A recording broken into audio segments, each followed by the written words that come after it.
我的好闺蜜三番五次的抢我男朋友，我这次就决定了，我和你亲弟弟谈，我倒要看看你还有什么办法。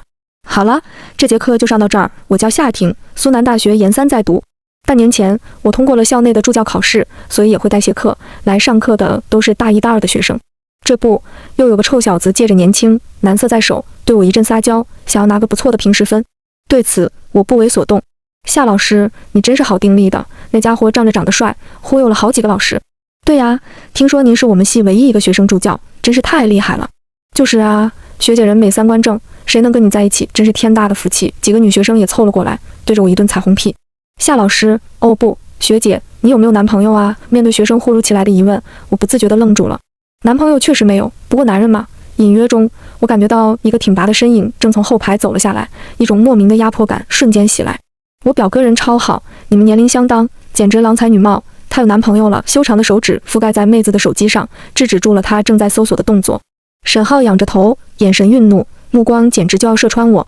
天啊，是沈浩，他摸我的手了。女孩子们还沉浸在沈浩忽然的接触，我的心却忽然开始紧张。完了，这小子生气了。太阳才一下山，我就急匆匆地赶回家。你没出去跟同学玩啊？沈浩的步数3小时前就不再更新了，我知道他应该是一下课就回来了。没错，我这就是在明知故问。他喝着水，盯着电视的眼睛好看极了，就是抬都不抬一下。我换了拖鞋，装作若无其事的样子，坐到了沙发前。夕阳下，他的脸上镀了一层淡黄色的光，温柔至极。一晃眼之间，这个我从小看着长大的男孩，竟然已经是张成熟的面庞了。感觉到我的眼光，他转过了头。饿了吗？要吃什么？不想被他看出情绪，我故作轻松地问道。吃你。好听的声音猝不及防地开车，下一秒温柔的唇就压了上来。从黄昏到夜幕降临，我俩一直缠在沙发上。学姐，你为人师表，居然当众撒谎。没有男朋友？那我是什么？学姐，你真是不乖。他的右手扣住我的头，我的意识神游到了另一个状态，脑子里全是多巴胺分泌的快乐。待我再次清醒，人已经是在床榻之上了。18岁的身躯年轻精壮，连沉睡中呼吸声都洋溢着青春特有的朝气。正在读研3的我25，枕边这个一丝不挂的大男孩9个月前才满18。姐弟恋、师生恋都不足以简单的形容我们的关系，因为我睡他不过是一场报复，报复多次抢我男友的好闺蜜，也就是沈浩的亲姐姐沈慧。我知道这真的很幼稚，但是我就是控制不住。沈慧是我儿时的朋友，打从我有记忆开始，沈慧就一直存在于我的世界里。从小到大，我们无话不说，简直就和亲姐妹一模一样。自然的，我也把小我7岁的沈浩当做了亲弟弟。沈浩，听说你尿床了，有什么呀？婷婷姐姐又不是外人，你还害羞啊？那些曾经细碎而又美好的生活片段，组成了我一生都难忘的瞬间。直到沈慧背叛我的那一天。沈慧，秦昭是我的男朋友，你怎么可以这样？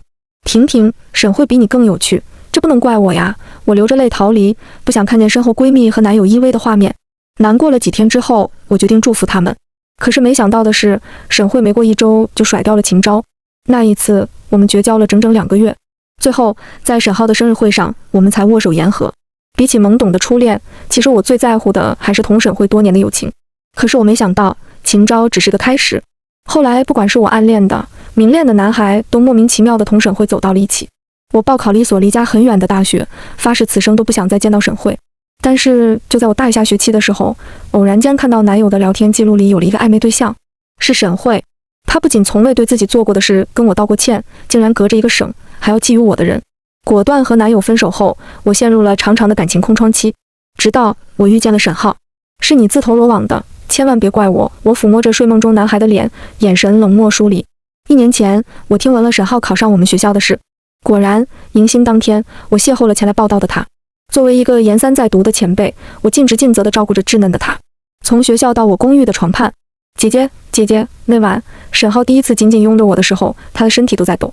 他整晚都在喊着姐姐，就如同我的心里也一直想着他的姐姐一般。沈慧，我终于报复你了。早啊，睡得好吗？清晨，沈浩赤裸着上身，正在厨房为我做着早餐。我微笑，转身去刷牙。从来不用问他煮的是什么，因为我知道我一定爱吃。印象里，他从小就是个直男癌潜在患者，没想到现如今的他照顾起人来那么得心应手。待我再次坐在餐桌旁，一股诱人的香味扑鼻而来。香肠要黑胡椒的，煎蛋要带流质的，吐司必须是去边的，圆盘里装着的是沈浩的杰作，没有一处不完美。你怎么想起来学做饭了？要知道，小时候的他可是连家里的糖罐在哪都不清楚的糊涂蛋。为了伺候你啊，他半开玩笑半认真，将一杯鲜榨的葡萄汁放到了我的面前，青色的。我抿了一口，心里的惊诧更深了一点。是秦王？你怎么知道我只吃这个的？我不知道啊，不过冰箱里只有这个水果了。沈浩挑眉，一脸无辜。罢了，这小子身上仿佛藏着一堆的秘密，我这个木鱼脑袋真的捉摸不透。不仅仅是沈浩，连着他家都仿佛有种奇怪的氛围。打小我和沈慧就是朋友，但是最开始住的并不近。后来为了买学区房，父母搬到了他家的小区。沈慧的妈妈和弟弟，我实在熟悉干不过的了，但是他们的爸爸我从未见过，而且他家人也绝口不提，仿佛这人压根就没出现过一样。我的父母都是热心善良的人，一直叫我多照顾沈慧，不要让她被别人欺负了。我是一直牢记父母的话，真心实意的跟沈慧处朋友。但是最后的下场，算了，谁人生没有傻逼的时候？瞄了一眼沈浩性感的胸肌，我不自觉的坏笑。反正我也拿到我的补偿了，就是不知道沈慧要是知道了这件事，到底会气疯成什么样子。只要一想到那个画面，我就开始莫名的激动。今天你没课，打算干什么去？这小子不会把我的课表背下来了吧？正要质问他，一阵铃音打断了我，是沈浩的手机。他扫了一眼，然后秒挂了对方。电话铃音马上再次响起，沈浩继续重复着挂断的动作。他毫不迟疑的决绝，引起了我强大的好奇心。沈浩装作没事人一般，我也只能强忍着好奇不敢询问。吃罢早餐，沈浩提出要去打网球，我点头同意。那我先去收拾下东西，你先慢慢吃吧。摸了摸我的头，沈浩愉快地离开了桌子。就在这时，手机又响了，几乎是一瞬间的，我可以确认就是刚才那个打来的人。你有电话？帮我接下吧，我在浴室洗毛巾呢，腾不开手，正合我意。我迅速地翻过屏幕，却在看清之后有了些许遗憾。屏幕上闪着的是一串陌生的号码，附带牛逼的尾号，并不是沈慧的号码。我随意按下了接听。不好意思，沈浩他官方的开场白还没说完，对面传来的声音如一剂强针，直插我的喉咙。你好，我是沈浩的父亲。叔叔，你好。他现在在你旁边吗？他在浴室，他在仓库拿点东西。真是的，一遇到长辈我就不会撒谎了。幸亏对方并没有在乎我的失误，只是正常的同我交谈下去。方便把电话给他吗？我找他有点急事。好的。他一直跟自己的父亲有联络吗？他为什么刚刚他不接电话呀？走到了浴室，趁着他还没开口，我急忙凑近，在他耳边说了电话的事儿。我还没反应过来，沈浩就抹干自己的手，抢过了手中的电话。挂断，关机，动作一气呵成。你爸爸找你有急事，你怎么还关机了？他就是个人渣，不用理。沈浩的脸上闪过一丝轻蔑的笑，这是我从未见过的表情。虽然不清楚原因，但是他的心情肯定不对。之后去球场的路上，沈浩像个没事人一般，同我说说笑笑。他越是如此，我的心里就越是不舒服。这场球打得别别扭扭的，很快我就没了劲儿。因为我没什么状态，沈浩也打不下去了，他提议先回家。刚走进更衣室，我就接到了妈妈的微信电话。没来由的，我也开始重复起沈浩的动作，拒接，一顿拒接，直到我洗澡出来，看见沈浩发的微信，我才知道找不到我的老妈居然去联系了沈浩。头发还没擦干净的我，只得立刻给母上大人回了话。自从沈浩入了学，我妈不知道从哪里搞来了他的微信，找不到我就喜欢给他发消息。妈，你给人家沈浩打什么电话呀？谁叫你不接电话呀？我只能问问人家浩浩你有没有在上课啊？我又不是就教他一个班，他怎么知道我在干嘛？哎呀，我求求你呀，快去找个男朋友吧。妈，你怎么又说这个？天下的老妈是不是都爱催婚？反正我是快被催吐了。你看看人家沈慧的男朋友处得多好，听说马上就订婚了，你就不能抓住紧？不提沈慧还好，一提我就一肚子气。学什么？学她专吃窝边草，撬闺蜜男友。人家沈慧又活泼又可爱，男孩子都喜欢这样的。你跟她那么好，让她给你介绍介绍啊。可不，男孩子就喜欢这样的，尤其是我的前男朋友们。俗话说得好，一个巴掌拍不响，苍蝇不叮无缝的蛋。对于沈慧，我是恨的，但是那些见异思迁的前男友们，我也是厌恶到骨子里。其实从某种意义上来讲，我也要感谢沈慧，要不是她，我也看不清那些垃圾男的本质。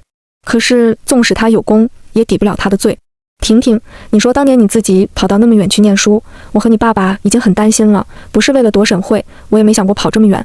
结果人算不如天算，他的魔爪可伸得比我想象的长多了。这么多年，你也没领过一个像样的男朋友回家，我们隔得那么远，还没办法帮你介绍。婷婷，你不要那么挑剔了，有靠谱的可以先相处啊。我是看过，也出过不少靠谱的，结果沈慧证明我看上的没一个靠谱。以前的、本科的，甚至研二时候一个还没来得及表白的，没一个顶住了沈慧公式的考验。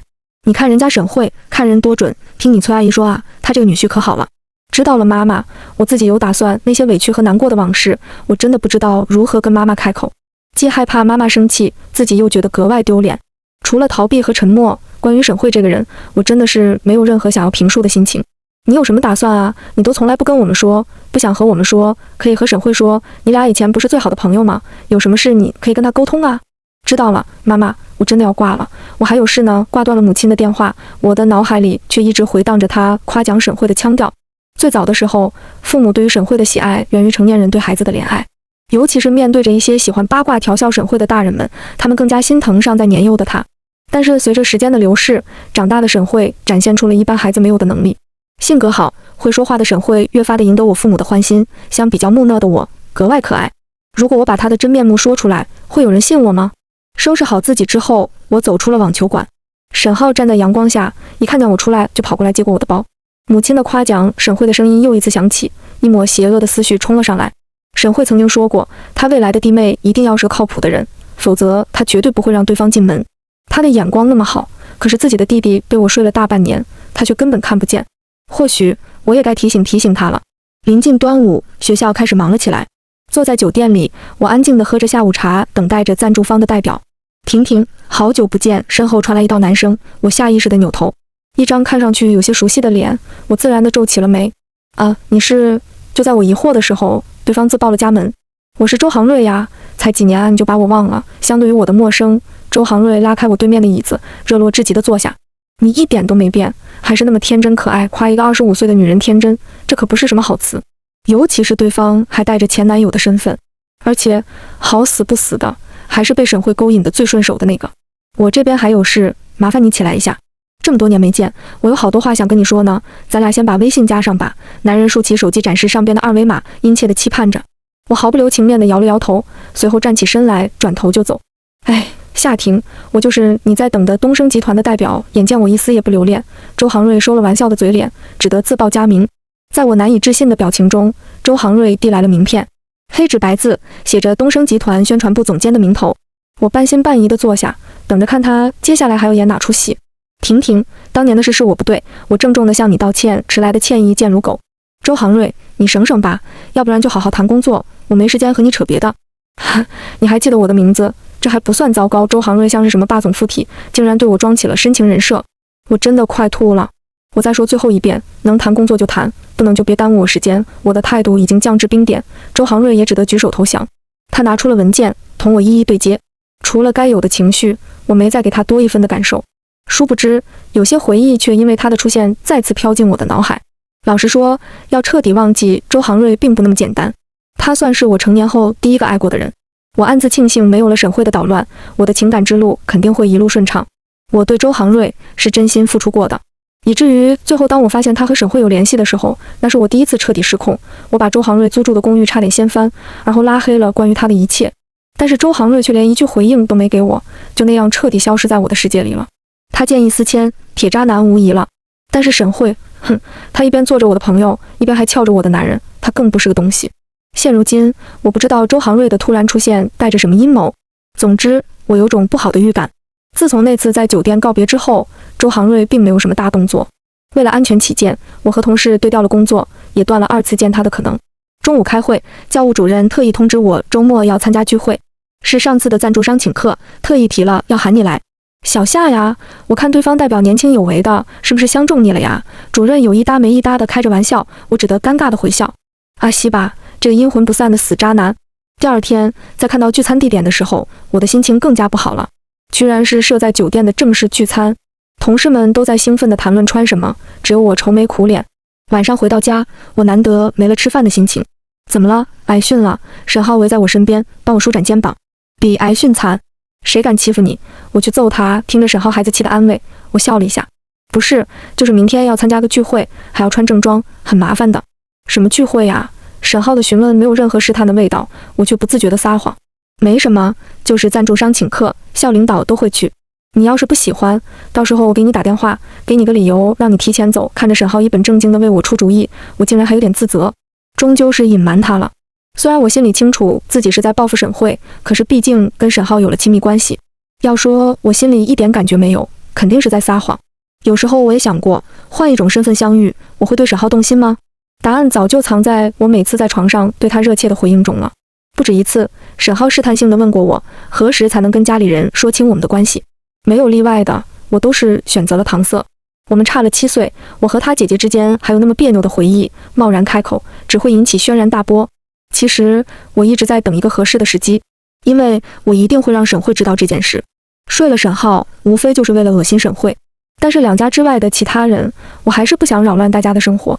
我始终是有底线的，这一点就是我跟沈慧的不同。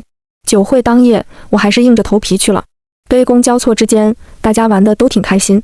周航瑞这次极其沉得住气，没有试图上前同我攀谈。收到沈浩出门的微信之后，我找了借口跟身边的人说了告别。站在酒店的门口，我开始后悔没有多带件外套。婷婷，别冻着了！一件带着男士体温的西服外套披在了我的身上，可是我却感受不到丝毫的温暖。我不需要你的外套，我挣扎着想要甩掉那件外套。周航瑞却用着巧劲儿，紧紧地将我箍在原地。婷婷，为什么不能同我好好谈谈？谈什么？有什么好谈的？我跟你没话可谈，一连串发出了3句否定的话，我的态度没有半点暧昧。你看，你急了，人越是在乎，越是挣扎卧槽。为什么我今天才发现周航瑞竟是个如此无聊的普信男？看来我真的不怎么会看男人。婷婷，之前和你闺蜜沈慧在一起的事儿，是我错了。当时我还年轻，看不懂绿茶的套路，她跟我在一起后，很快就把我甩了。我发誓，我连她的嘴巴都没亲过。看着周航瑞竖起手指起誓发愿的模样，我只觉得可笑。都承认劈腿了，竟然还在给自己划分犯罪等级，这么爱美化自己，50步笑100步吗？我对你的事儿没兴趣，你快点放开我。婷婷，我都跟你的同事打听过了，你根本没有男朋友，求求你给我个机会吧。发自心底的厌恶不断的在发酵，身体上的不适让我更加烦躁。就在这时，周航瑞对我的禁锢竟然开始松懈，一声男人的哀嚎在我的身后响起，随之我也落入了一个熟悉的怀抱中。没吓到吧？沈浩欣慰的声音传入我的耳畔，我的眼眶不争气地酸了一下。待周航瑞反应过来，和沈浩扭打了起来。哪来的小屁孩，居然敢打我？沈浩年轻，可对方被激怒一时间也是发了很近。很快沈浩也见了红。酒店门口渐渐多了人，沈浩毕竟还是个大1的学生，我不想影响不好，只得上前拉住沈浩。走吧，跟这种人不值得。我的手劲没那么大，但是沈浩还是止住了继续进攻的动作。婷婷，这就是你不跟我复合的理由？几年不见，我才知道你现在的兴趣居然改成养狗了呀！坐在地上的周航瑞不忘自找不快地加上一句，非要让沈浩猜到我们之间的关系。沈浩的脸色沉了下去，他取下我身上的外套，替换上了自己的。养什么也比跟你在一起好。言罢，周航瑞的外套就被沈浩甩了过去，将他的头直接罩住。婷婷，我不会放弃的，你是我的。身后的周航瑞还在叫嚷，我尴尬的只想立刻逃离。沈浩倒是一言不发，可是那只拽着我的手却愈发的紧了。夏婷，这就是你纠结参不参加聚会的原因。听到沈浩连名带姓的叫我，我知道他是生气了。这聚会是你前男友办的？不是，只是工作原因才遇到的。他是我们学校的赞助商代表。你魅力很大呀，为了见你，他费了大功夫吧？沈浩随意的笑了，可我却看不出丝毫欢愉的气息。看着他还在冒险的手，我只得噤声。为什么不告诉我？我气的不是你见前男友不告诉我，我是害怕在你真正遇到危险的时候，我甚至连谁可能会去伤害你都不知道。夏婷，我不是小孩子了，他的身子离得我并不算近，但是他眼里的担忧却悉数传入了我的眼睛。好了好了，我知道了，你手上还有伤呢，先擦药吧。逃避着他的眼神，我转身去找医药箱。待我拿着酒精棉棒再次出现，沈浩却收了手不让我擦药。别任性了，先消个毒好不好？毕竟他也受伤了，我只得哄着他。你先答应我件事，以后不准随便见其他男人了，不管是认识的还是想认识你的，都不准你单独去。沈浩开始跟我讲条件，真叫我哭笑不得。你的意思是学校里有新的领导开会，我也不出席了？你怎么就会跟我强词夺理？我本想开个玩笑，可是沈浩却一点也听不进去。他痛心疾首叮嘱我的样子，就像个真正的男人，可耍无赖的时候又是个十足的小可爱。我答应你下次会注意的，你先上药吧。为了能给沈浩上药，我只得服软哄着他。我长大了，能保护你的。盯着我的脸，沈浩的话不像是许诺，更像是阐述。他是一本正经，我却在心底里好笑。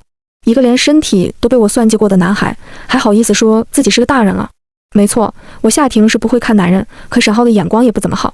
因为他要保护的只是个借由他的信任拿来报复他姐姐的坏女人。没错，我承认我很坏。如果真的欠过谁，那也就只有沈浩了。我说正经的呢，你答应我，不许再乱见别的男人了。我的敷衍没有得到沈浩的首肯，他还是缠着我许诺。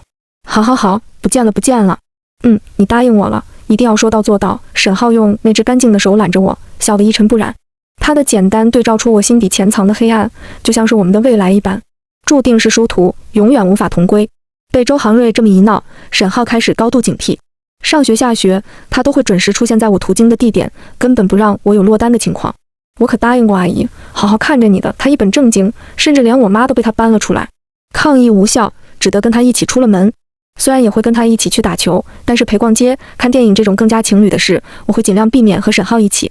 尤其是在上次他在同学面前说我有男友之后，我都有点后怕了。虽然学生们没有多想，不过我还是想要避嫌。本就是周末，商场里的人多了起来，才不到1个小时的功夫，我竟然看到了好几张熟悉的面孔。没办法，我只得一会儿折腾他去买奶茶，一会儿骗他去买吃的。总之，我绝对不能让别人知道我俩在一起的事儿。一会儿逛完看个电影吧，我想看《速度与激情9》，我这边躲人躲的是焦头烂额，沈浩倒是主动往枪口上撞。不看了吧，网评不好。你不是最喜欢看这个系列的吗？沈浩无情地接我的短，连让我反驳的余地都没有。就是今天不太方便，你是怕一会儿可能遇到孙乐上家、顾老师还有陈教授夫妇吧？原来他都知道。放心吧，你安心看你的电影，剩下来交给我。就这样，坐在漆黑的电影院里，我旁边的座位始终是空着的，直到电影快放完了，一个身影才朝着我的位置走来。起先我没什么感觉，直到他坐在了我的身边，我才注意到他头上的卡通汽车头套。嗨，莱迪，我最狂野的女孩，我今天的技术还让你满意吗？是沈浩。他压低着嗓子，用英文同我说着话，竟有几分像是当一样。片尾曲播放了出来，屏幕也亮了起来。恭喜这位小姐姐，汽车人坐在了你的旁边，你将获得限量的电影车模大礼包。工作人员们一拥而上，我在众人艳羡的目光下接过了重重的礼盒。当着一堆人的面，我只能佯装震惊。待到他们一离开，我就拽住了沈浩。怎么回事啊？你正常下楼，停车场等我。半个小时后，我看见了头发有些微湿的沈浩。我认识的人在这边打工，我替他白干了2个小时，必须给你假公济私一下。他笑得天真，仿佛占了多大的便宜。可我只能看见他还未散红的额头，那是积压过的痕迹。笨蛋，多热呀！你再晕过去。没事儿，为你值得。不知道这句酷似 Dawn 的英文台词他练了多久，我竟然觉得此时的他竟比我从小就喜欢的男人更叫我迷恋。沈浩，我该拿你怎么办啊？沈浩，今年我生日，你姐夫也会来，你必须给我到啊！一大早我就听见了沈慧同沈浩在打语音电话，他还带着困意，随便回了一句就转头继续搂着我睡觉了。但是在听到沈慧声音的那一刻，我就醒了，察觉到我的异样，沈浩的困意也渐渐散了。这个周末跟我一起回家吧，周6就是沈慧的生日，因为日子特殊，所以我一直都记得。我们在一起也大半年了，我不想家里人都不知道。你也顺便回家看看阿姨，她说你总是不爱回家，她都想你了。好不好吗？回答我呀！沈浩毛茸茸的头蹭着我的背，撒娇的等着我的回答。跟家里人说我们的事，还是在沈慧生日的时候，我几乎都可以在脑海中预演这一场大型社死现场了。理智告诉我，跟沈浩撇清关系，最好立刻分手。但是心里压抑多年的欲念在此刻炸出，紧紧地拦着我。没错，我睡了沈浩这么久，眼见着他终于对我死心塌地了，我怎么能放过这个机会？沈慧表面上嫌弃，可骨子里还是很在乎他的弟弟的。尤其是在了解了沈浩到底是一个如何善良的男孩之后，我愈发的觉得沈慧得知闺蜜睡了弟弟的真相后，一定会溃不成军。手我肯定是会分的，不过要在沈慧受到重创之后。带着这份终极使命，我在周5下午惴惴不安地回了家。转天就是周6了，在我的强烈要求下，沈浩打消了在他姐姐生日会上说出我们关系的决定，因为这样的猎杀时刻一定要留给我自己独自完成。沈慧没变，只不过他身边站着的再也不是追过我的男人们了。那个男人看起来斯斯文文的，动作举止很是得体。他仔细照顾着沈慧，小细节做到近乎满分。我别过头去，懒得看他们。沈慧就是沈慧，永远对男人那么有本事，不像我，进在垃圾堆里找男人，还次次都被勾引走。唯一一个好人沈浩，竟然也是为了报复才拿下的。我可真是好样的。你好，是夏婷吗？刚才还站在沈慧旁边的男孩走到了我的面前。我在小慧的房间里看过你俩的合照，听说你是她最好的闺蜜，你本人比照片更好看。对了，忘了自我介绍了，我叫赵启，小慧的未婚夫。有时间大家一起聚聚呀，我还想听听小慧上学的事儿呢，不是男朋友，竟然是未婚夫。你好，我在外地读研，回来的很少，言下之意就是拒接。难怪我很少看见你，不过你的事小慧都跟我说过呢，我的事，我被抢男友的事。开玩笑，我可不觉得沈慧会蠢到把这些事一五一十的交代出来。就算是我这么单纯的人都不会做的糊涂事，沈慧那样的小狐狸才不会犯这种低级错误。有空的话，我可以介绍。阿启，你干什么呢？沈慧的声音闯了进来，打断了赵启同我的谈话。小慧，我第一次看到你最好的朋友，有点激动，呵呵，最好的朋友。这男人他要是知道我和沈慧之间的往事，不知道还能不能乐得出来。你怎么这么没有深沉？忽然上前跟人家打招呼，吓到人家怎么办？沈慧的眼中有嗔怪，更多的是撒娇。凭什么他能得到幸福，我却要在这里承受次次失败的经验？我睡了你弟弟。就在这话要脱口而出的时候，沈慧的举动打乱了我的节奏。婷婷，一会儿跟我一起去切蛋糕吧。她有着热切而又真诚的眼神，仿佛真的就是我最好的朋友一般。不必了，我最近牙不好，不爱吃甜的。我的拒绝没有引起他们的不快，赵启更是直接笑了出来。小慧，她真的跟你说的一样，毫无心机，单纯之极呀。这样不懂得圆滑的姑娘，难怪会被坏人盯上呢。不怕不怕，我身边有很多靠谱的男人，我帮你把关，再也不用小慧以身试法了。沈慧连忙拉住赵启，阻止他继续说下去。哎呀，你嘴怎么那么快？沈慧的制止还有赵启的话引起我巨大的激动。什么叫沈慧以身试法？他们到底隐瞒了我什么？沈慧，他什么意思？为什么我感觉赵启知道的都比我要多？没什么，都过去了。沈慧还想搪塞，直接绕过人群走到了外边。我尾随着他，紧紧拽住了他的臂膀。不行，你给我说清楚，你未婚夫到底是什么意思？婷婷，其实有些事，对不起，我当时年纪小，心是好的，可方法还是用错了。事情发生了这么多年，这是第一次，沈慧跟我道歉了。你最开始喜欢的那个男神，其实根本不是什么好东西，他是跟人家打赌才跟你在一起的。还有后来你大学认识的周航瑞，压根就是个纨绔子弟，我才加了他的微信，他就要约我出去开房。至于你最后一个前男友，他也是想借你去打通导师的关系，顺利读博。没错，我知道自己看男人的眼光很烂，只是没想到竟然会全军覆没。婷婷，我知道你的性子不会看男人，我从小见了太多人情世故，没别的本事，就会这个。原来他是在帮我排雷。后来你考得那么远，我知道你是为了躲着我，一定是怨我了。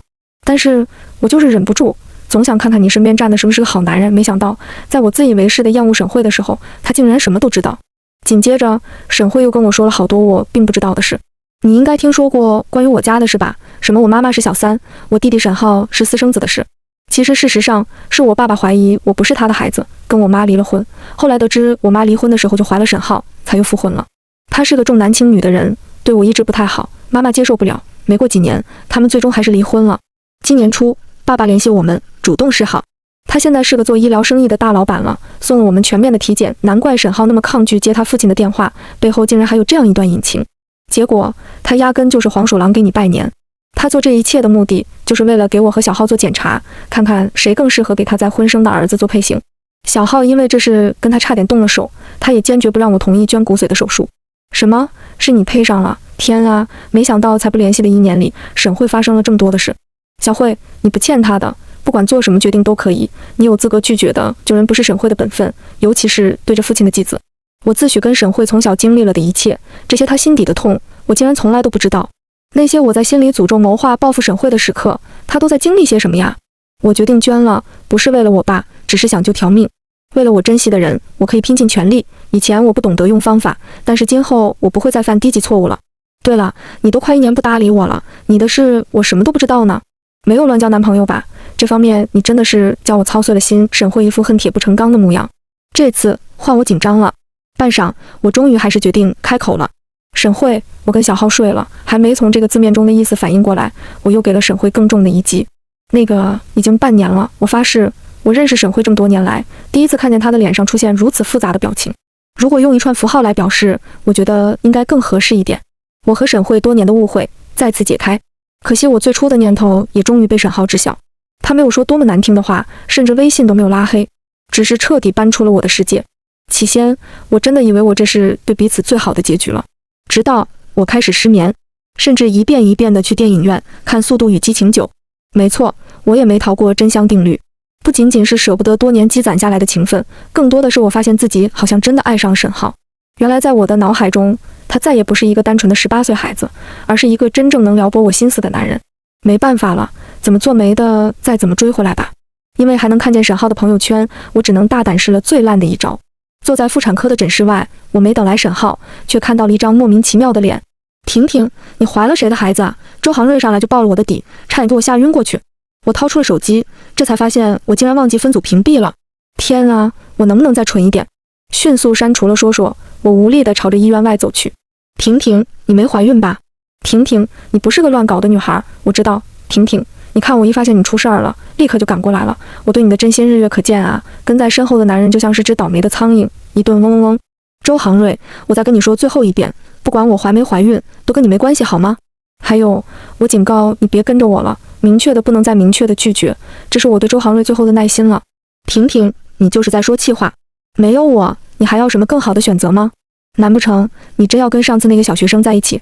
婷婷，没记错的话，你是助教了吧？等等，那男生不会是你的学生吧？我建议你好好想想，要是学校知道了你和他的事，你留校的希望可就彻底没了哦。周航瑞，你威胁我，男人的无耻又一次超越了我的认知，我终于明白了沈慧的苦心。我怎么舍得？我只不过是想要个公平竞争的机会。婷婷，那种小孩子玩心很重的，他绝对不可能给你靠谱的未来。虽然周航瑞说的有可能在现今确实是事实，但是我清楚问题在我，不在沈浩。你省省吧，工作我可以不要，但是我喜欢的人我不会放手的。还有，他是个比你强1000倍10000倍的真男人，你根本都不配跟他比。放完了这句真心的狠话，我扭过头，毫不留恋地离开了。漫无目的的在街头闲晃，我倏地发现走到哪都有关于沈浩的回忆。没办法，越逛越烦躁的我只能回了家。就在等电梯的时候，一双手忽然自背后伸出，环住了我的肩。饭都不吃就回家，肚子里的孩子不会饿吗？你都看见了，这么老套的手段你都能用出来，果然不是一代人啊！沈浩的脸上止不住的笑意，箍住我的手越发的紧。是啊，你还风华正茂，我已经老态龙钟了。挺好，还有自知之明，至少敢于当面揭露渣男的面目了。我真怕你会一冲动就动手了，毕竟你的拆家能力从不低于哈士奇。他是指刚才我对周航瑞在医院的事吗？难道他都看见了？你居然拿我跟狗比，有什么的？我不也是你养的小奶狗吗？我装作生气要打，沈浩却一把抓住我，并将我狠狠地锁在了怀里。你这个女人，所有的脑子都用在我一个人的身上了，我真不知道是该幸运还是自叹不幸。对不起吗？原谅我一次，好不好？大不了你说什么我都答应嘛。事到如今，我也不想要什么矜持了，抓住他才是当务之急。毕竟我从小打大，唯一没看走眼的就是眼前这个男孩子了。那好，跟我一起去美国留学。我知道你正在申请博士学位，我已经拿到转校的 offer 了。沈浩宠溺地刮了一下我的鼻子，眼神里满是温柔。连这一层他都想到了。忽然间，我仿佛要感谢过往经历过的那些渣男了。正是因为渡劫成功，我才修得正果，还是一颗嫩了我7年的果。在飞往美国的前夜，沈浩在2家人的见证下，正式同我订了婚。弟妹，以后可要对大姑姐尊重一点啊！沈慧满脸得意，拍了拍我的肩，那力道大的根本不像是刚刚捐过骨髓的人。在赵启的照料下，他已经恢复得极好了。唉，姜果然还是老的辣，难怪我妈一直夸他会看男人，我这辈子应该是比不过了。除了订婚戒指，我还收到了沈浩的另一份礼物，一个带锁的日记本。被折起来的那一页，让时间又回到了11年前。姐姐，你长大了只能嫁给我，我要你做我老婆，永远陪我玩。好好好，你快把遥控器给我，环球台马上要播穿普拉达的女王了。沈浩生动的描写，将我带回来那个藏在记忆深处的寒假。你早就答应做我老婆了，这事儿我可一直记得呢。沈浩闭着眼，在那个桂花飘香的小院子里，舒心地躺在我的肩膀上。好，看来这个承诺我要用一生来兑现了。